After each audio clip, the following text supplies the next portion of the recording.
सबसे पहले तो इस वीडियो को देखने वाले सभी लोगों को और उनके परिवारों को दीपावली की हार्दिक शुभकामनाएं।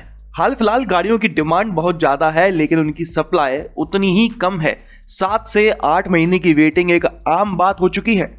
लोग बाग गाड़ी खरीदना चाहते हैं लेकिन उनको मिल ही नहीं पा रही। कुछ कंपनीज की तो ये तक हालत है कि इन्होंने बुकिंग्स लेना तक बंद कर दी है। ऐसे में दिवाली जैसा फेस्टिव सीजन भी आ चुका है जिसमें कंपनीज दबा कर गाड़ी बेचना चाहती हैं और कस्टमर्स पेट भर के खरीदना भी चाहते हैं, लेकिन ऐसा कुछ हो नहीं पा रहा सेमीकंडक्टर की कमी के चलते। लेकिन सवाल यह है कि ये इम्पैक्ट हर किसी कंपनी के ऊपर नजर क्यों नहीं आ रहा। एक आध दो कंपनीज ऐसी हैं जिनकी सेल्स नीचे आने की बजाय बहुत ज्यादा ऊपर बढ़ चुकी है। तो चलिए बात कर लेते हैं कि अक्टूबर के महीने में किस कंपनी ने कितनी गाड़ियां बेची हैं। 14th पोजीशन पर है सिट्रन, जो कि इंडिया की एक नई नवेली ब्रांड है। इसने सिर्फ 64 गाड़ियां ही बेची हैं अक्टूबर के महीने में पूरे भारत के अंदर। 13th पोजीशन पर है जीप, जिसने 1324 गाड़ियां बेची हैं अक्टूबर के महीने में पूरे भारत के अंदर। अगर पिछले साल 2020 के अक्टूबर से कंपेयर किया जाए तो इस कंपनी की बिक्री लगभग 60% ज्यादा हुई है। इसके बाद 12th पोजीशन पर है मॉरिस गैराजेस, जिसने 2863 गाड़ियां बेची हैं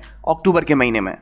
मतलब कि पिछले साल के अक्टूबर के कंपैरिजन में इस कंपनी की बिक्री लगभग 24% कम हो पाई है, जिसके बाद इसका मार्केट शेयर 1.10% का रह गया है। 11th पोजीशन पर है स्कोडा, जिसने 3065 गाड़ियां बेची हैं अक्टूबर के महीने में पूरे भारत के अंदर। और इतनी सेल्स के साथ अगर पिछले साल के अक्टूबर से कंपेयर किया जाए तो इस कंपनी की बिक्री लगभग 115% ज्यादा हुई है, जिसके बाद इसका मार्केट शेयर 1.18% का हो चुका है। स्कोडा और फॉक्सवैगन दोनों ही इंडियन मार्केट को लेकर काफी ज्यादा सीरियस हो चुके हैं और एक के बाद एक प्रोडक्ट्स लॉन्च करते ही चले जा रहे हैं। यही वजह है कि स्कोडा का शेयर इतना अच्छा हो चुका है और फॉक्सवैगन ने भी काफी अच्छा इंप्रूवमेंट दिखाया है। 10th पोजीशन पर है फॉक्सवैगन, जिसकी 3077 गाड़ियां बेची हैं अक्टूबर के महीने में। पिछले साल के अक्टूबर से कंपेयर किया जाए तो इस कंपनी की गाड़ियों की बिक्री लगभग 50% ज्यादा हुई है और इसका मार्केट शेयर भी स्कोडा बराबर ही हो चुका है 1.18% का लगभग। 9th पोजीशन पर है निसान। ये वही कंपनी है जो 12th या 13th पोजीशन पर हुआ करती थी, लेकिन अब इसने काफी इंप्रूवमेंट दिखाया है और 9th पोजीशन पर आ चुकी है। 3913 गाड़ियां बेची हैं इसने अक्टूबर के महीने में पूरे भारत के अंदर। पिछले साल के अक्टूबर के कंपैरिजन में जितनी ग्रोथ इस कंपनी ने दिखाई है उतनी और किसी कंपनी ने नहीं दिखाई। इस कंपनी की गाड़ियों की बिक्री लगभग 250% ज्यादा हुई है पिछले साल के अक्टूबर के कंपैरिजन में, जिसके बाद इस कंपनी का मार्केट शेयर लगभग 2% का हो चुका है।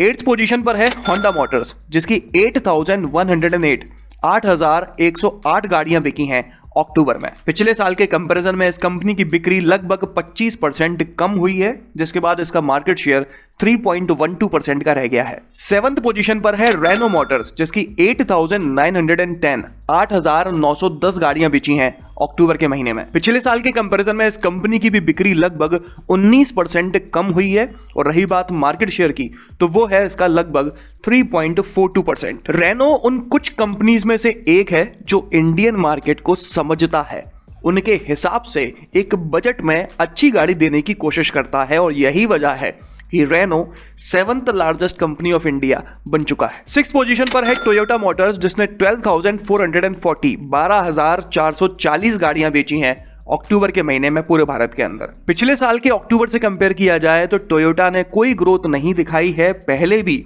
इसकी इतनी ही गाड़ियां बिकी थी, लगभग 12,500, और इस बार भी लगभग उतनी ही बिकी हैं। इस कंपनी का मार्केट शेयर 4.78% का हो चुका है। आप लोग अच्छी तरह से जानते कि एक जमाने से टोयोटा ने कोई भी नई गाड़ी इंडियन मार्केट में लॉन्च नहीं करी है, जबकि जो गाड़ियां अवेलेबल थी उनको डिसकंटिन्यू और कर दिया है। उसके बावजूद भी टोयोटा आज 6th largest automobile company of India बने बैठा है, जो कि अपने आप में एक बड़ी बात है। आगे बढ़े तो 5th पोजीशन पर है किया मोटर्स, जिसने 16,331 गाड़ियों को बेचा है अक्टूबर में।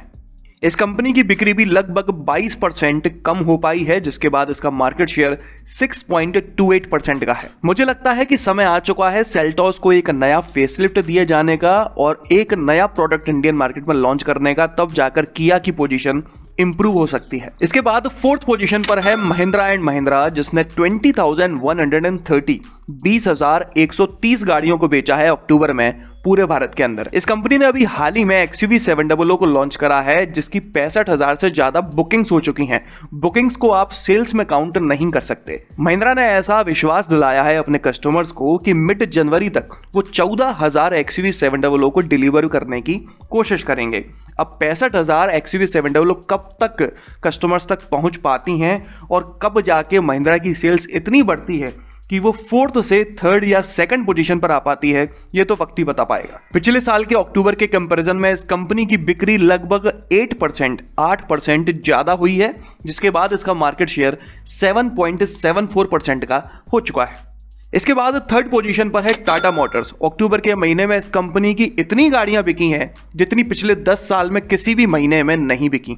33,925 33,925 गाड़ियां इस कंपनी ने अक्टूबर में बेची हैं। इतनी सेल्स के साथ अगर पिछले साल के अक्टूबर से कंपेयर किया जाए तो इस कंपनी की बिक्री 43.65% ज्यादा हुई है, जिसके बाद इसका मार्केट शेयर 13.04% का हो चुका है। बस यहां से मुझे कहानी समझ नहीं आती कि एक तरफ तो कंपनीज कस्टमर्स को गाड़ियां अवेलेबल नहीं करवा पा रहे हैं और दूसरी तरफ टाटा की गाड़ियों की सेल्स बढ़ती ही चले जा रही है। ऐसा कैसे हो रहा है? कहने को तो इंप्रूवमेंट निसान, फॉक्सवैगन, स्कोडा जैसी कंपनीज ने भी दिखाया है, लेकिन बात यह है कि उनके फिगर्स इतने अच्छे नहीं है। मेरा मतलब है कि अगर पिछले साल किसी कंपनी ने 10 गाड़ियां बेची हैं और इस साल अगर वो 20 बेचती है तो परसेंटेज वाइज अगर आप देखोगे तो काफी बड़ा इंप्रूवमेंट आपको देखने को मिलेगा। लेकिन ओवरऑल देखें तो उस कंपनी ने बेची तो सिर्फ 20 गाड़ियां ही हैं, जो कि आसानी से वो अवेलेबल करवा सकती है कस्टमर्स को।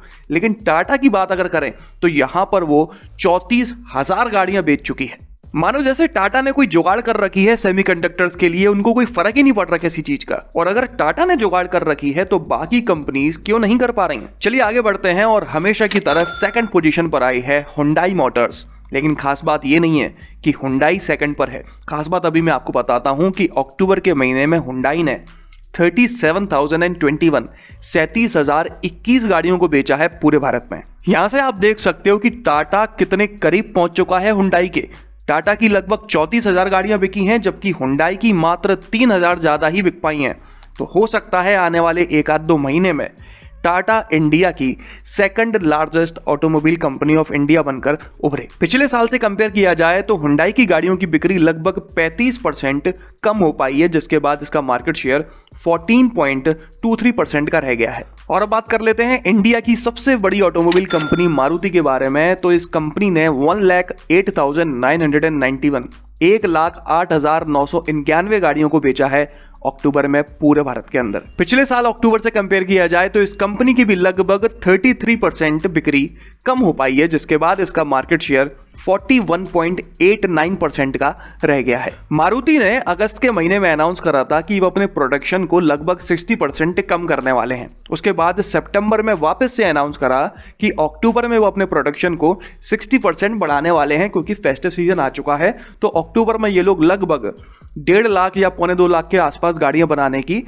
कोशिश करेंगे। लेकिन अगर बिक्री की बात करें तो यहां पर कुछ और ही कहानी सामने है। इसलिए सेमीकंडक्टर का कंसेप्ट जो है सो है, लेकिन कहीं ना कहीं आप माने या ना माने, लोगों ने अपने गाड़ी खरीदने के तरीके को, अपनी प्रायोरिटीज को बदलना शुरू कर दिया है। तो चलिए इस वीडियो में तो बस इतना ही। अगर आप अपनी गाड़ी के लिए कोई सस्ती और अच्छी एसेसरी खरीदना चाहते हैं तो इस वीडियो के डिस्क्रिप्शन को जरूर चेक करिएगा। अगर आपको ये वीडियो पसंद आया हो तो इसे लाइक कर दीजिए, चैनल को सब्सक्राइब कर लीजिए और बेल आइकन को दबाना बिल्कुल ना भूलना। आपका दिन शुभ रहे। धन्यवाद।